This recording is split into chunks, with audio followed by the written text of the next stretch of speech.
사도행전 2장 22절 36절까지 읽어요. 이스라엘 사람들아, 이 말을 들으라. 너희도 아는 바와 같이 하나님께서 나사렛 예수로 큰 권능과 기사와 표적을 너희 가운데서 베푸사 너희 앞에서 그를 증언하셨느니라. 그가 하나님께서 정하신 뜻과 미리 하신 대로 내준 바 되었거늘 너희가 법 없는 자들의 손을 빌려 못 박아 죽였으나 하나님께서 그를 사망의 고통에서 풀어 살리셨으니 이는 그가 사망에 매여 있을 수 없었음이라. 다윗이 그를 가리켜 이르되 내가 항상 내 앞에 계신 주를 배웠으며 따로 요동하지 않게 하기 위하여 그가 내 우편에 계시도다. 그러므로 내 마음이 기뻐하였고 내 혀도 즐거웠으며 육체도 희망에 거하리니 이는 내 영혼을 음부에 버리지 아니하시며 주의 거룩한 자로 썩음을 당하지 않게 하실 것이니로다. 주께서 생명의 길을 내게 보이셨으니 주 앞에서 내게 기쁨이 충만하게 하시리로다 하였으므로 형제들아, 내가 조상 다윗에 대하여 담대히 말할 수 있노니 다윗이 죽어 장사되어 그 묘가 오늘까지 우리 중에 있도다. 그는 선지자라. 하나님이 맹세하사 그 자손 중에서 한 사람을 그 위에 앉게 하리라 하심을 알고 미리 본고로 그리스도의 부활을 말하되 그가 음부에 버림이 되지 않고 그의 육신이 썩음을 당하지 아니하시리라 하노니 이 예수를 하나님이 살리시니라. 우리가 다 이에 증인이로다. 하나님이 오른손으로 예수를 높이심에 그가 약속하신 성령을 아버지께 받아서 너희가 보고 듣는 것을 부어주셨느니라. 다윗은 하늘에 올라가지 못하였으나 친히 말하여 이르되 주께서 내 주에게 말씀하시기를 내가 네 원수로 네 발등상이 되게 하기까지 너는 내 우편에 앉아있으라 하셨도다 하였으니 그런즉 이스라엘 온 집은 확실히 알지니 너희가 십자가에 못 박은 이 예수를 하나님이 주와 그리스도가 되게 하셨느니라 하니라. 아멘. 아멘. 아까 기도해 주신 것처럼 목요일 아침에 제주도에 가서 제주연합신학교에 한 86명, 90명 졸업한 학생들까지 다 들어와서 줌으로 화면이 아주 큰 이게 화면에 이 대만제인데요. 제가 찍어왔는데 선교사가 한 300만 원 들여서 설치했다는데 요 옆에 마이크가 있어요. 밑에 눌렀다 켰다 눌렀다 켰다 마이크가 있고 이 앞에 카메라가 자동으로 이 사람을 그러니까 방송처럼 이렇게 찍어요. 그 얼마나 선명하고 얼마나 음색이 명확하냐면 종이 넘기는 소리까지 들려요. 그래서 이게 중국이 얼마나 넓습니까? 거기에서 인터넷이 되는 모든 사람들이 다 들어와요. 그래서 갤러리로 들어가면 그곳에 90여 명의 사람들이 박스마다 얼굴이 다 들어오고 그리고 이제 뭐 대표자 발표하는 사람 발표 얼굴 이게 아주 우리가 하는 그 줌처럼 너무 잘 되어 있는 거예요. 그래서 아주 선명합니다. 그리고 그들이 제 이야기를 듣고 뭐 자기가 말하고 싶은 음성으로 해서 말할 수 있도록 우리 줌 시스템 다 되어 있잖아요. 너무 좋은 세상인데 목요일부터 강의를 잘 마치고 제가 그 학교에 좀 중요 지책이 있어서 어제 졸업식까지 마쳤는데 5시 비행인데 제주도는 비가 많이 왔어요. 어제 비가 바람이 얼마나 센지 비행기를 말할 것 없이 연착이 되고 하여튼 비바람이 근데 목요일날 도착했는데 나가서 정말 단 30분도 여기 벚꽃을 구경할 시간이 없었어요. 도착하자마자 줌으로 사람들이 다 기다리니까 근데 가는 길목에 한림주에 가면서 벚꽃이 얼마나 예쁘냐면요 야 정말 좋다. 그리고요 여기 제주도에 계신 우리 장로님 그러시는데 거기서 지금 이제 그 맨도롱 하우스를 하시잖아요. 장로님 하시는데 해외 못 나가니까 거기에 좀 렌트카도 그렇고 방이 없어요. 꽉 차서 그분이 이제 이북 사투리를 한 교수님 오실 때 미리 말하시라요. 내가 잡아드릴 테니 이야기 안 하면 뭐 자리 없어요. 방도 없어요. 대신에 아주 좋은 호텔은 80%또 세일을 하더라고. 사람들 유치하려고. 그다음에 뭐 그랬습니다만 너무 벚꽃이 좋았고 유채꽃이 좋은데 토요일 금요일 밤부터 비 왔거든요. 다 떨어졌어요. 정말 여러분 이게 그 꽃이 이게 비처럼 내리면서 쏟아진다는 게 이런 거구나 하는 걸 느꼈습니다. 아유 진짜 같이 가실 걸 그렇죠? 우리 다음에는 한번 우리 벚꽃 내년에 미리 예약해서 다 같이 보러 가자고요. 근데 그때는 코로나가 다 이렇게 좀 없어지면 같이 갔으면 좋겠어요. 아시겠죠? 우리 거기서 주일날 예배드려요. 신앙의 출발이 무엇일까? 나는 무엇 때문에 비행기를 타고 또 올 때 지친 몸으로 밤 9시가 돼서 정말 와야 될까? 뭐 이런 생각을 하지만 하나님이 걸음걸음에 큰 은혜를 주십니다. 하나님께서 그 걸음에 은혜 안 주면 아무것도 못해. 그리고 거기 들어온 사람들이 전 한 사람이 밀랍 인형인 줄 알았어요. 펜을 들고 이렇게 강의를 듣는데 쟤는 지금 나가는 거야. 사람인데 야 10시간 그대로 앉아서 티 마시고 앉아서 강의를 듣고 듣는 사람을 보면서 저는 밀랍 인형인 줄 알았다니까. 저렇게 움직이지도 않을 수가 있는가. 우리가 지금 코로나 때문에 예배를 드리는데 약간 방해를 받죠. 다 이게 대면 예배 드리고 마스크 쓰고 있지만 부자연스럽죠. 찬양도 마음대로 못하고요. 그런데요, 중국이 그래요. 중국이 지하교회잖아요. 가정교회잖아요. 그러니까 중국이 마음 놓고 찬양을 못했죠. 시진핑 정권이 들어와서 얼마나 탄압이 심했냐면요. 이런 우리가 절강성 같은 데는요. 십자가 보이면 무조건 철거해요. 그들이 얼마나 울었겠어요. 제일 힘든 게 뭔지 아세요? 어린아이들과 청소년들이 그 교회 가다 걸리면 그 부모가 우리는 종교국에서 잡아다가 벌금이 우리나라 돈으로 1,000만 원부터 5천만 원이에요. 그러니까 완전 재산 다 몰수예요. 어른들이 아니라 아이들이 교회를 가다가 걸리면 그래서 북한처럼 아이들 교육시킬 때 공교육에서 너희들 중에 혹시 교회 간에 있으면 손들어 그리고 부모님이 교회 가는 사람 손들어 그거를 조사해서 종교국에 나와서 매번 물어본다는 거예요. 그러니 아이들이 교회를 못 가죠. 너것처럼 교회 앞에 써 있어요. 이 예배 처소에는 어린아이와 청소년들이 들어오면 안 됩니다. 경고 그리고 벌금 때립니다. 지금 우리가 마스크 가지고 뭐 바이러스는 힘들다고 말하는 건 또 다른 차원이에요. 우리는 우리 몸을 보호하기 위해서 그럴 수 있지만 중국은 가정교회는 완전히 폐쇄해요. 그래서 그들이 볼 때는 시진핑은 정말 사단이에요. 마귀예요. 시진핑은 완전히 기독교를 이참에 중국에서 없애버리려고 그래요.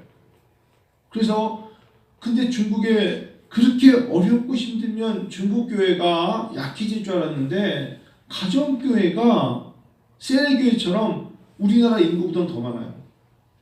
1억 넘은 지는 벌써 오래전이에요. 근데 문제는 뭐냐? 이들을 가르치는 신학교가 없죠. 이들이 모여서 예배드릴 것이 마땅치 않죠. 내가 목사가 됐는데 내가 지금 배워서 나누는 게 이게 옳은 것인지를 잘 이해를 못하는 거예요. 그래서 신학교육이 필요하거든요. 그래서 이제 제주도에 사는 걸로 서로 들어오고 싶어서 근데 혹시나 우리는 또 감시하는 사람이 있어요. 왜냐하면 얘가 혹시 종교국 아니야? 그래서 누가 들어왔는데 얼굴 안 비치면 거기 누구 들어오라고 계속 외칩니다. 들어오라고 얼굴 보자고. 그렇지 않으면 이제 종교국에서 우리가 다 녹음 뜨잖아요. 저는 이미 얼굴 오래전에 팔렸고요. 이미 제가 잘못하면서 중국 도착하자마자 따라오시라요. 끌려갈 수도 있어요. 항상 갈 때 남목사가 같이 가야 돼. 남목사 가서 그럴 수 있거든요. 여러분 참 그래서 제가 코로나 때문에 교회에서 마스크를 쓰고 뭐 예배 대면 예배 비대면 예배 드리고 뭐 우리가 마스크는 꼭 해야죠. 명분도 적어야죠. 그런데 그런 것 때문에 움찔거리는 그런 모습 속에 중국 사람들과 가정교회 얘기를 하면서 이건 내가 생각을 좀 바꿔야 될 게 많구나. 그런 생각을 이번에 특별히 도전을 받았어요. 하나님께서 그분의 아들 예수를 이 땅에 보내셨죠. 아니 예수님이 이 땅에 오셨어요. 그리고 예수님은 십자가상에서 죽으셨고 믿는 자들에게는 하나님의 영 성령의 인도하심이 그 믿는 자들을 통하여 믿게 된 자들 예수를 영접하는 자들은 복이 되었습니다.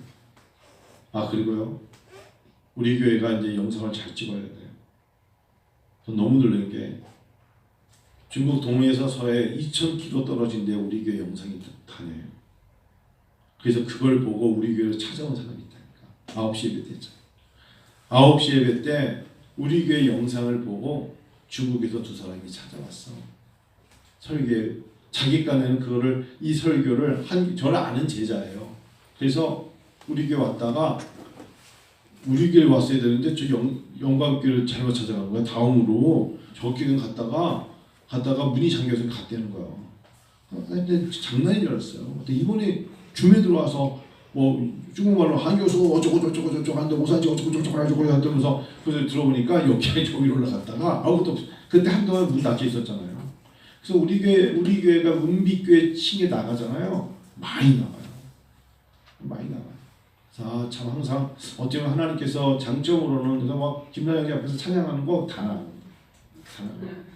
그들이 그게 언어가 다른데 은혜를 받고 하나님 앞에 그 찬양을 자기네들 이 찬양이 뭐냐 그래가지고 자기들끼리 그걸로 중국어로 바꿔서 부른대요. 그 노래를. 그러니까 물론 이제 그 노래가 영어로 번역된 거 있지만 그들은 사실 중국 찬양은 아직도 콩나물 대가리가 없어요. 그냥 가사만 넣고 부르거든요. 근데 그거를 듣고 그걸 그대로 부른다는 거야. 그래서 너무 놀랐어요. 오늘 저녁에 한 분이 오늘 찾아옵니다. 7시쯤에. 오늘. 그래서 이제 뭐 이야기하러 오는데요. 우리가 잘해야 돼요. 잘해야 된다는 게 우리 교회가 하던 대로 잘하면 하나님이 좋아하신다. 그 말씀입니다. 하나님의 성령으로 예수를 믿으면 복이 되죠. 근데 우리의 사명이 뭐냐? 아직 예수 그리스도 영접하지 못한 자들을 위해서 그들은 전도의 대상이 되는 자들에게 예수가 누구신가를 전하는 사명을 가지고 있는 것이 교회입니다. 우리를 위해 죽으신 십자가의 그리스도의 십자가 구원이 하나님은 그들 또한 백성 삼으시기를 원하신 것입니다.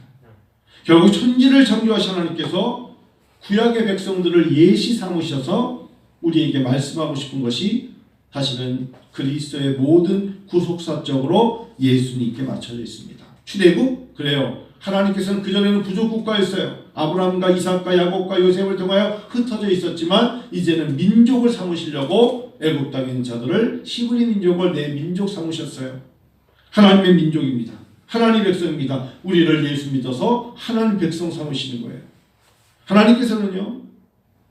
아들 독생자 예수 그리스도를 모형의 예시로 아브라함에게 이삭을 모리아 산에 드리게 하시는 빛 또한 예시를 보여주시지 않습니까? 왕이 없던 시대에 족장 시대에서 사사기로 왕을 달라 해서 선지자 사무엘을 통하여 왕을 줬던 다윗 또한 시편 110편에 하나님 우편에 계신 내 주를 내가 배웠다 했습니다. 오늘 읽었던 것처럼 다윗이 아무리 위대해도 다윗 또한 하나님 우편에 계신 내 주를 보았다. 그분이 바로 예수 그리스도가 시편 110편에 나와 있지 않습니까? 우리의 모든 것의 초점은 구약의 역사도 중요하지만 예수 그리스도의 구속사적 사역의 십자가상에서 죽으신 목적이 무엇이며 그분이 십자가에 죽으셨으며 부활하셨음을 믿는 것이 가장 중요한 것입니다. 레위기에서 많은 제사가 나와요. 속건제, 속죄제, 소제, 화목제, 번제. 그래서 많은 동물들을 태우기도 하고 곡식을 드리기도 하고 그런데 그 모든 제사의 절정으로 예수님이 이 땅에 오셔서 십자상에 죽으심으로 더 이상 우리는 레위기에서 드리는 그런 제사 드리지 않습니다. 오직 예수님이 모든 것을 다 감당하신 것입니다. 모세는 들어가지 못했지만 그의 수종들던 어시스턴트였던 여호수아를 통해 하나님이 길갈로 가서 요단강을 건너서 가데스 바네아를 통해가지고 하나님이 광야를 지나가 그의 백성들 가게 했던 적과 꿀이 흐르는 가나안 땅이 곧 어디냐면 예수 그리스도를 믿는 자들에게 들어간 새 언약, 새 하늘과 새 땅에 우리에게는 적과 꿀이 흐르는 천국이라는 것이에요. 그러니까 구약의 모든 것들의 예시는 결국은 예수를 믿는 자들에게 예수를 믿는 자들로 말미암아 그리스도로 말미암아 꽃을 피우고요, 열매를 맺고요. 이루어 주시는 것이죠. 그래서 하나님의 창조 사역은 창세기 1장 1절에 태초에 하나님이 천지를 창조하시니라 이걸 믿으면 창세기부터 하나님이 난 누구냐 창조주 하나님이라는 것을 드러내 주신 거예요. 그런데 마가복음 1장 2절 보니까 하나님의 아들 예수 그리스도 복음의 시작이라 하나님의 아들 예수 그리스도의 복음의 시작이라 하시면서 다시 마가복음을 통하여서 마태복음에 족보가 나오듯이 마가복음에 하나님의 아들 누가 예수가 그리스도 복음의 시작이라고 명백하게 다시 구약의 창조부터 모든 것이 일어나 마가복음 1장 1절을 통하여 보신 것 같이 그리스도를 믿는 자들에게 약속을 하시는 것이죠. 여러분과 제가 오늘 종료주일에 나귀 이야기도 좋고 많은 이야기들을 성경을 말해주고 있습니다. 종료가 듣는 것도 중요하고 호산나를 외치는 것도 중요하지만 예수 그리스도가 구속사적으로 우리를 위하여 죽으시고 우리를 위해 살리셨음을 믿으시기 바랍니다. 그것을 믿는 자가 복되다. 그것을 믿게 하기 위해서 사명을 주신 것이고 우리가 그 사명의 일을 위해서 부름을 받은 사람들입니다. 예수는 아무나 믿는 게 아니죠. 예수님께서 처절하게 십자가상에서 하나님의 말씀을 응하려고 순종하시고 모진 고난을 당하셨죠. 예수님도 쉽게 간단히 십자가를 지신 것이 아닌 것처럼 예수를 믿는다는 건 참 힘든 겁니다. 그래서 어떨 때는 목회자로 산다는 게 1인 다역을 하면서 쉽지 않지만 아무려면 예수님이 걸으신 그 길에 조금이라도 따라갈 수 있는 어떻게 보면은 세례 요한이 말한 것처럼 신들매를 풀기도 감당치 못하겠습니다 라고 할 수 있는 그것에 불과하지 않을까 생각이 들어요. 이런 말씀들 죄송한데요. 하루하루 한 해 한 해 제주도를 가서 강의를 하고 뭐 하는 게 힘에 벅차요. 제가 저도 모르게 내 뼈가 내 근육이 막 굳는다는 느낌, 그리고 앉으면 졸고 있고 막 일할 때 모르겠는데 주저앉아 있으면 나도 모르게 일어나기 힘들고 막 그런 걸 느낄 때가 있어요. 그래서 저도 모르게 요즘 하나님 앞에 기도하면서 내가 아직 일할 수 있을 때 더 열심히 일해야 된다. 자기 자신에게 말하는 거예요. 하나님 앞에 녹아지는 한이 있더라도, 하나님 앞에 없어지는 한이 있더라도 그냥 가만히 놔둬서 녹슬지 말고 하나님께 사용돼서 달아 없어지는 한이, 그런 하나님의 도구가 됐으면 좋겠다. 낫지를 너무 많이 했더니 남날이 다 나가서 버려지는 한이 있더라도 안 써가지고 놨더니 녹이 슬어서 버리는 그런 낫이 돼서는 안 되겠다. 하나님 앞에 정말 마지막에 나에게 주신 이 시대에 내 삶의 전체로 쓰임받고 싶습니다. 정말 쓰임받고 싶습니다. 그런 마음으로 하나님께 기도하는데, 이번에 우리 김순환 선교사님이 올해 49년생이니까 자기 73세가 되시나 봐요. 갑자기 저는 깜짝 놀랐습니다. 얼굴을 뵀는데 아니 선교사님 요즘 많이 힘드세요 했더니 눈이 안 떠진대. 자꾸 눈이 자꾸 감겨요 그러시더라고요. 그러면 너무 힘든 거예요. 그러니까 그리고 오늘 아침 일어났는데 인사를 했는데 내가 자꾸 구름 속에 붕붕 떠다닌대. 제가 그랬어요. 위험하다. 그래서 제가 선교사님 나이 많아요. 내려놓으시면 돼요. 절대로 뭐 누가 어떤 자리 있지만 어떤 사람이 아니라 그건 굉장히 위험한 거예요. 내려놓으세요 했더니 이상하게 내가 둥둥 떠다녀요. 그게 나이예요. 어제 참 놀라웠죠. 남목사님이 있었는데 9시 좀 안 돼서인데 여기 도착한 지 그쵸 있는데 여기 황남에 있는 목사님이 전화를 띡 하셨어요. 갑자기 또 목사님 한 목사님 생각이 나서 전화했어요. 그래서 예 목사님 안녕하세요 그랬더니 뭐라는 줄 아세요? 내가 올해 74세야. 예 목사님 연세 많으셨더니 내가 말을 할 테니까 내가 하는 말이 무슨 말인지 들어봐요. 그리고 무슨 뭐 영환교회 양미 목사가 있는데 맞죠? 양미 목사 말이야. 근데 내 목사님 말이에요. 무슨 말이에요? 했더니 뭐 양 어쩌고 무슨 말씀하셨는데 기억이 안 나요. 나 은퇴해야겠어. 한 목사님 못 듣는 거 보니까 나 은퇴해야겠어. 아니 제가 지금 피곤해서 그럴 수 있지만 내가 지금 영환교회 양병희 목사 얘기를 했는데 한 목사님 못 알아듣네. 어쩐지 우리 교인들이 못 알아듣는다 그래. 어제 나한테 그런 거예요. 전화로. 옆에 남 목사님이 전화 오자면 갔거든요. 자기는 말을 하는데 듣는 사람들이 못 알아듣는 거예요. 나이가 들어서 그렇대요. 자기 자신이 자기 혀가 안 돌아간대. 나사렛 예수 그리스도 이 나사렛 예수에 대해서 혀가 나사렛 예수 이렇게 말하는 거예요. 안 돌아간대. 여러분 왜 제가 이런 말씀인지 아세요? 언제까지 젊을 것 같아요? 언제까지 내가 뜻대로 내 마음대로 쓰임받고 하고 싶을 수 있을 때 주의 영광을 일할 수 있을 것 같아요? 그렇지 않아요. 성도 여러분, 우리 교회가 크던 적던 제 설교를 듣고 일하시는 분들, 하나님 앞에 기도할 수 있을 때 기도하고 새벽에 일어날 수 있을 때 일어나고 하나님께 먼 곳을 찾아 복음을 전하러 갈 때 전하고 하나님 앞에 소리 높여 찬양했을 때 찬양하는 거예요. 예배 드릴 때 예배 드리고 전도할 때 전도하고 선교할 수 있을 때 하나님께 나가는 거예요. 하나 더 얘기할게요. 졸업식이 2시 시작해서 3시에 끝내야 되는데 비행기는 5시인데 거기서부터 공항까지 가는데 40분이 걸려요. 근데 어제 비가 왔어요. 1시간을 잡고 가야 되는데 설교하는 사람이 저는 축사하고 사회를 보는데 일찍 안 끝내신 거예요. 시대를 보는데 그래서 내가 누구한테 택시를 불러달라고 했는데 비가 많이 오고 바람이 부니까 저쪽 애월 저쪽에 있는 택시가 안 와. 이거 와야 되는데 그래서 끝나자마자 큰일 났다. 그래서 박사가운 나 못 가져왔잖아. 던져놓고 그냥 좀 잘 좀 챙겨놔. 나 지금 늦었으니까. 그래서 가방만 들고 막 와버린 거예요. 또 그냥 뛰어오면서 그때 장로님 한 분이 아이고 한 목사님 내가 태워다 줄게요. 내가 맨도라우스 장로님 내가 태워다 줄게. 그래서 장로님이 태워다 줘서 겨우 왔는데 장로님이 내 얘기 좀 들어봐요.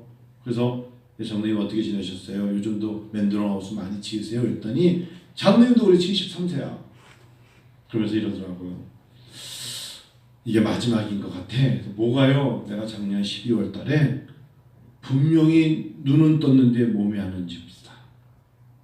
근데 사모님이 권사님이 청각을 상실하셨어요. 권사님. 그래서 사모님은 60대 때 청각을 상실해서 못 들어. 두 분만 살아. 아들 자녀들이 다 일한 선교사로 나가고 그랬어요. 그래서 자녀들이 없어. 근데 두 분만 사시는데 장로님이 아침에 눈을 떠서 이상하게 눈은 떠져서 몸을 생각이 드는데 몸이 안 움직인대. 순간적으로 뇌경색이 왔구나. 그래서 자기가 발을 질질 끌고 한쪽 몸을 보면서 나무떼가 있길래 작년 12월이니까 3개월 전이잖아요. 나무를 막 쳤대. 사모님이 청각장애잖아요. 권사님. 근데 사모님이 권사님이 갑자기 문 밖에서 누가 발을 차는 줄 알고 문 밖에 내가 볼 때 저기 있는데 이리로 와야 되는데 문으로 가는 거야. 차를 타고 40분 동안 하면서 그 이야기를 하는데 옆에서 계속 들었거든요. 계속 쳤대. 나무가 부러질 정도로. 근데 권사님이 그냥 저쪽에 갔다가 나중에 보더니 왜 나무를 치고 있지? 그러면서 나중에 그때 와가지고 이 사람이 이리 왔구나. 그래가지고 그제서 이제 119를 불러가지고 병원에 가셔서 예를 들면 골든타임을 조금 더 일어났으면 큰일 날 뻔했어요. 정말 15분 내외로 그 사람이 약을 먹이고 막 그 하는 게 15분만 더 늦었으면 큰일 날 뻔했다고 한라병원에서 그러더래. 그러면서 내가 살아났어요. 한 목사님. 우리 박 장로님은 저한테 도봉에 있는 구질 이런 거 다 소개시키면서 우리 한 목사님만 보면 좋아요 그러고 막 그런 분이에요. 저하고 정말 가까운데 어쩐지 연락이 안 되는 거야. 자기는 아주 건강에 대해서. 그래서 맨도라우스 이번에 10채를 지을 걸 준비하면서 다 파랑 맹도랑 노랑 맹도랑 이거 다 아주 색깔별로 주황 맹도랑 계획을 했는데 탁 쓰러지신 거야. 장로님 지금 어떠세요? 지금은 하나님. 근데 그 순간에 말이에요. 그 순간에 아들 둘을 선교사 나가 있거든요. 내가 얘네들을 위해서 기도해 줘야 되고 아들이 생각나는 거야. 큰아들은 터키에 와 있어. 얘네들 누가 도와줘? 내가 이거 맨들어 사역하면서 이 선교장을 보내줘야 되는데 하나님 저에게 아직 일할 수 있도록 생명과 힘을 주시옵소서. 그 짧은 시간에 나무떼기를 막 치면서 하나님 도와주세요. 예수 십자가 보여드려요. 예수 십자가 주여 도와주세요. 계속 쳤는데 권사님은 그 와중에 밖에 나가시니까 저 마누라 일로 오래니까 일로 안 오고 절로 나가. 그 와중에 계속 십자가를 묵상하면서 쳤대요. 아들 선교사님이 우즈베키스탄에 있다가 쫓겨났습니다.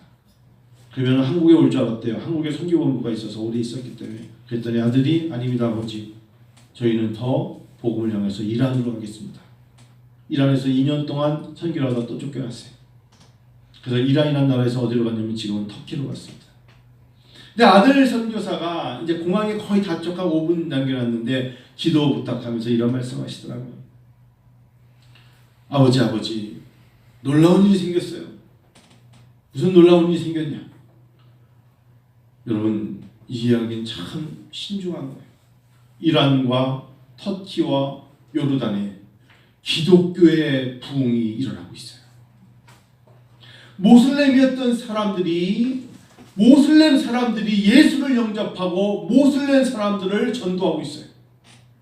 자기네들은 예를 이런 겁니다. 기독교인 사람들이 같은 종교인데 기독교인 사람들이 성당 앞에 가서 가톨릭 사람들에게 복음을 전하는 것보다 더 힘든 그 나라의 99%가 시안파, 수니파에 의한 모슬렘 사람들이고, 그들이 기독교를 개종하는 것은 그 나라 국적을 포기하는 그런 나라에 그 당시 때 가서 복음을 들었던 이란 사람들이, 요르단 사람들이, 그리고 시리아에 있던 난민들이 복음을 전해서 600만 명의 시리아 난민들이 흩어져서 복음을 듣고 그 안에 교회가 세워지고 예배를 드리고 있어요. 선교사들이 가서 복음을 전할 때는 누가 여기서 무슨 꽃이 피겠는가? 그러면서 마음속에 예수가 그리스도가 되셨다. 예수가 우리 죄를 담당하시는 그 예수가 십자가상에 죽으사 우리 죄를 담당하시는 그분이 그리스도가 되셔서 우리가 다 그리스도인이 되는 겁니다라고 외쳤던 그 놀라움의 역사가 요르단에서, 이란에서, 터키에서 지금 그들이 자기들의 목숨을 걸고 자국민 속에 복음이 일어나고 있다. 놀라운 이야기예요. 장로님이 제주공항에 도착해서 더 많은 이야기를 하고 싶지만 비행기도 있으니까 다음에 한 목사님 오면 우리 이스라엘 국가를 위해서 기도하고 하나님 어떻게 일하시는가를 나눠봅시다. 그래서 제가 오히려 고개를 숙이고, 장로님 건강하십시오. 다음에 뵐 때까지. 우리 박장훈 장로님은 부산에서 오신 거거든요. 부산에 있는 호산나교회에서 파송을 받아서 제주에 와서 이 선교 사역을, 중국 선교를 도와주라고 몇 분의 장로님들이 오신 거거든요. 그런 얘기를 들으면서 비행기를 기다리는데 얼마나 마음이 뜨겁고, 야, 내가 하나님 앞에 일할 수 있는 자로, 하나님께 아직 내가 마음과 뜻을 다해서 열매를 맺을 수 있는 좋은 기회를 가지고 하나님 앞에 쓰임만 듣고, 우리 교회가 이를 위하여 담임 목사에서 기도하고 은혜와 비전 교회가 다른 교회가 하지 못하는 일을 감당할 수 있다는 것이 얼마나 큰 은혜인지 여러분들이 하신 겁니다. 기독교는 문화가 아닙니다. 기독교는 예수입니다. 그 예수가 그 모든 것 위에 있음을 증언하는 것입니다. 교회는 있는데 그 안에 예수 복음이, 예수 진리가 없거나 다른 이야기가 나온다면 이것은 이단입니다. 많은 선교단체가 있지만 그 안에 예수 그리스도의 복음이 없다면 그것은 무용지물입니다. 십자가는 있는데 그 십자가의 검은색의 십자가에 가시를 달아서 표징은 비슷한데 그 내용이 온전한 예수가 우리 죄를 위하여 죽으시고 부활하시고 그의 백성들 천국에 가는 이야기가 나오지 않는다면 이것은 잘못된 것입니다. 성도 여러분, 여러분과 제가 때로는 복음을 위해 살지만 결과가 없고 열매가 없다고 해서 진리가 왜곡되는 건 아닙니다. 은혜와 비전교회가 온전히 하나님께 새벽에 기도를 하고 예배를 드리고 최선을 다하지만 그에 맞는 결과가 승승장구 성장하는 모습이 보이지 않는다고 해서 진리가 왜곡되는 건 아니옵시다. 진리는 진리대로 하는 것입니다. 기독교 역사가 그랬습니다. 초대교회 64년부터 동로와 서로가 나눠져서 무려 그들이 기독교가 핍박 속에서 꽃을 피웠지만 중세에 가서 가톨릭을 말미암아 기독교가 왜곡되고 교황과 황제가 서로가 정치를 하면서 기독교가 무너졌을 때 종교개혁이 일어난 것입니다. 우리가 다시 살아나야 됩니다. 우리가 예수가 그리스도가 됐음을 복음을 전하면서 은혜와 비전께 성도와 우리 모두가 다 같이 하나님의 나라를 위해서 일해야 됩니다. 저는 이번에 제주도를 갔다 오면서 제 마음속에 하나님, 이제 우리 교회가 오후 설교, 코로나를 만난 그 이후 교육선교에 100% 매진해야겠다. 남 목사님과 제가 최선을 다해서 함께 가야겠다. 금요일 아침에 한 분이, 우리 통역하는 우리 전사님이 교수님 드릴 말씀인데 아침은 저와 같이 하십시다 해서 그런 커피 한잔 하자 해서 파리바게트 들어가서 커피를 마시는데 사실은 저는 신학을 이제 시작합니다. 제 나이는 42살입니다. 그래요? 근데 저희 아버지는 손영재라는 분인데 예를 들면 하얼빈 위쪽에서 선교 생활을 하면서 거기는 집 한 채 한 채를 가려고 그러면 2시간을 걸어가야 됩니다. 그래서 아버지가 하루에 나 신방 갔다 올게 그러면 6시간을 갔다 오시는데 자전거도 타고 자전거를 가다가 길이 막히면 자전거를 내려놓고 뭐 그렇게 하시면서 아버지가 그러시더래요. 아들아 여긴 더 이상 전도할 사람이 없어. 그래서 아버지가 갑자기 이제 이사를 간다. 아버지 어디로 가시는데요? 2000km가 떨어진 곳으로 극가국 자기가 있었던 곳은 하얼빈이니까 우리가 올 때 오른쪽 끝이었다면 시안 서쪽으로 2000km 떨어진 곳에 아버지가 집 몇 개 가지고 어머니와 함께 떠나셨습니다. 그럼 그곳에 가서 또 복음을 전한 거예요. 그러시다가 이제 암에 걸리셨어요. 그러니까 아버지가 아들에게 이 손전사 오늘 저녁에 오는 손전사에 나를 위해서 내 이 사역하는 거 네가 좀 시작해서 같이 하면 안 되겠니? 이 오늘 손전사가 아버지를 보면 이렇게 가난하고 이렇게 힘이 들고 이런 인생을 살라는 것은 너무나 무자비한 거 아닙니까 아버지? 그렇게 말했던 손전사가 하나님께 기도하니 하나님께서 손전사에게 그런 마음의 소명과 사명을 준 거예요. 그래서 지금 신학을 마치고 지금 자기가 아버지가 사역하시는 곳으로 갑니다. 근데 저한테 금요일 아침에 확답을 받을 사람처럼 교수님 비행기를 타시고 시안에 오시면 시안이 공자가 태어난 곳입니다. 서안 쪽으로 오시면 거기서 자기네 가는데 그렇게 멀지 않습니다. 비행기를 못 들어가는데 그래서 그래 그럼 같이 가자 했더니 기차 타고 24시간이래. 그래서 내가 다음에 갈게. 안 된대. 혹시 KTX 없니? 했더니 KTX가 있대. KTX 몇 시간? 18시간.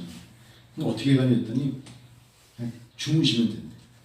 와서 거긴 그새 조그만데 침대가 다 있대. 거기에 쭈그리고 자고 한참 자고 또 자고 일어나면 그때 지금 밝아지면 도착하는 거예요. 근데 안 한다고 해서 약속했어요. 남목사 같이 가겠다. 왜 남목사 같이 가겠다면 제가 연속적에 대한 남목사한테 어제 부탁한 거예요.